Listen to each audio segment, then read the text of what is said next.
మహాభారతంలో కురుక్షేత్రం లాంటి గొప్ప యుద్ధానికి అసలైన కారణం దుర్యోధనుడైతే, ఆ దుర్యోధనుడిని వెనక నుండి రెచ్చగొట్టింది, జూదంలో మోసపు పాచికలతో గెలిచింది శకుని. అట్లాంటి శకుని కురుక్షేత్ర యుద్ధంలో ఎవరి చేతిలో మరణించాడో తెలుసా? సహదేవుడి చేతిలో.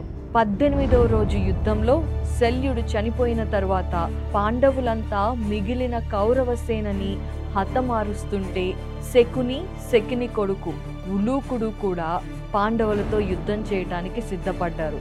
అయితే సహదేవుడు ముందు ఉలూకుడిని చంపి తన కొడుకు చనిపోయిన తరువాత శకుని పారిపోతుంటే వెంటనే ఆపి, ఓరి మూర్ఖుడా, నీ వల్ల ఎంతో ప్రాణ నష్టం జరిగింది. అప్పుడు మేము జూదంలో ఓడిపోతే తెగ ఆనందపడ్డావు కదా, మరి ఇప్పుడేంటి పిరికి పందలాగా పారిపోతున్నావు? నీ వల్లే ఎవరైతే ఇంతటి యుద్ధానికి పాల్పడ్డారో అందులో నీకు కూడా భాగం ఉంది.